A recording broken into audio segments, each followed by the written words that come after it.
Good morning, જય શ્રી કૃષ્ણ, હર હર મહાદેવ. જુઓ અમે આવી ગયા છે આંગણવાડી અને આપણે ન્યૂ બ્લોગની શરૂઆત કરી દીધી છે અને મારા આંગણવાડીના બધાય બાળકો આવી ગયા છે. જુઓ મસ્ત રીતે બેસી ગયા છે. આવી ગયા ને?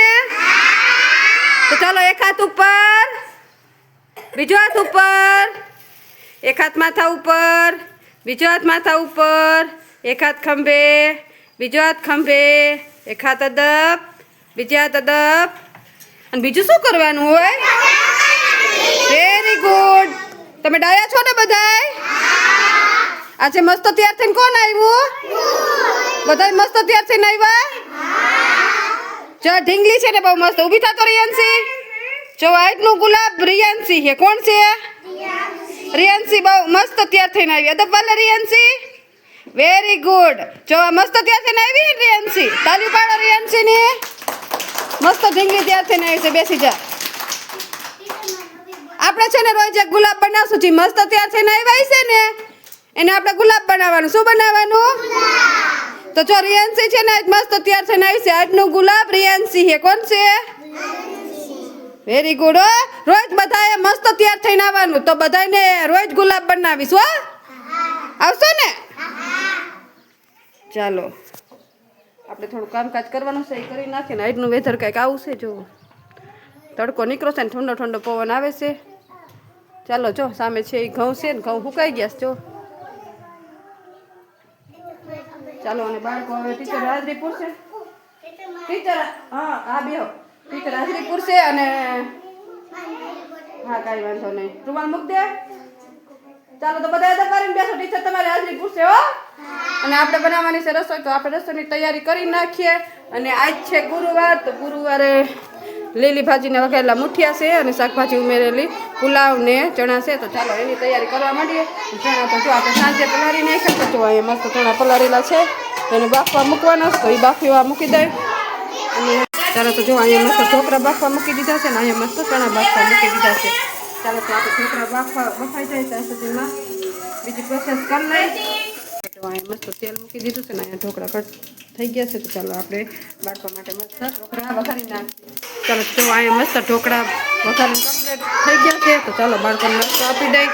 ચાલો તો બાળકોને સવારનો નાસ્તો આપી દીધો છે ને બાળકો જો એની મસ્તીમાં ખાઈ રહ્યા છે. મજા આવે ને ઢોકળા ખાવાની? ચાલો તો જોતા હોય કે છો? ચાલો તો બાળકોને સવારનો નાસ્તો આપી દીધો છે ને આપણે બનાવવાના છે પુલાવ. તો ચાલો પુલાવની તૈયારી કરી લઈ. ચાલો તો અહીંયા મસ્ત આપણે પુલાવ વઘારી લીધું છે. તેઓ શાકભાજી નાખી દીધા છે. ચાલો ટમેટા એડ કરી દઈ.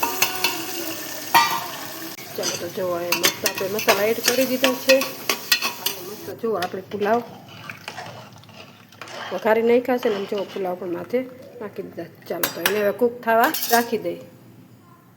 ચાલો હવે જવાનું છે આપણે સમાજવાડીમાં, કેમ કે બાળકોને ટીચર લઈ ગયા છે સમાજવાડીમાં પ્રવૃત્તિ કરવા. તો ચાલો આપણે જાય. ચાલો આજે હે ને તમને પાણીનું તગારું ભરી દેશું છે. એમાં હે ને તમારે વસ્તુ નાખી કેવાનું છે શું તરે અને શું ન તરે. ચાલો બધા રેડી? ચાલો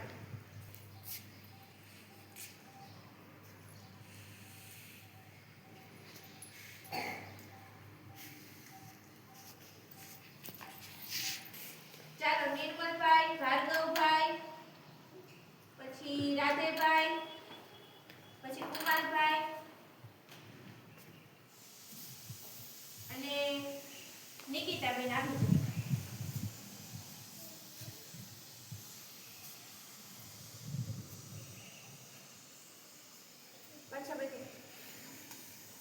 ચાલો જો અહીંયા પ્લાસ્ટિક છે, પછી આ લાકડું છે, પછી આ પથ્થર છે અને આ ચાવી છે.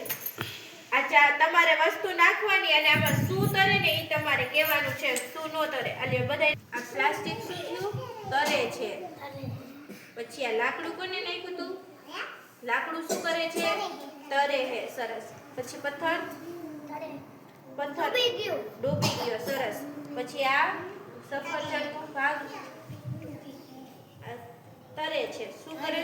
તરે છે. પછી આ ચાવી લોખંડની છે એટલે ડૂબી ગઈ. પથ્થરમાં વજન વધારે હતો ને એટલે ડૂબી ગયું. શું કામ ડૂબી ગયું? અને ચાવીમાં લોખંડનો વજન વધારે હોય ને એટલે ડૂબી ગયું. અને પ્લાસ્ટિક કેવું છે? હળવું હોય ને એટલે ઈ તરે છે. પછી આ પ્લાસ્ટિકનું જ રમકડું છે. શેનું છે? એટલે ઈ તરે છે. પછી આ લાકડું એ હળવું છે. કેવું છે? હળવું. સુકાય છે ને એટલે હળવું થઈ જાય એટલે એ તરે છે. ચાલો બધાને સમજાઈ ગયું? જો અહીંયા મસ્ત આપણે ચણા પણ વઘારી નાખ્યા છે. આમાં પુલાવ રેડી થઈ ગયા છે અને અહીંયા આપણે ચણા વઘારી નાખ્યા મસ્ત રીતે આપણે.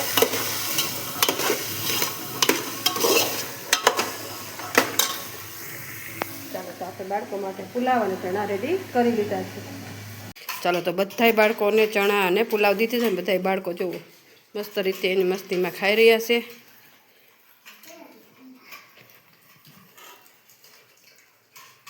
ચાલો બાળકો બધા એની મસ્તીમાં ખાઈ રહ્યા છે. અને તમને આજનો મારો બ્લોગ કેવો લાગ્યો લાઈક શેર અને સબસ્ક્રાઈબ કરજો. અને હા જોવો છો તો સબસ્ક્રાઈબ પણ કરતા રહ્યો. તો મળશું એક નવા બ્લોગ સાથે. ત્યાં સુધી હર હર મહાદેવ.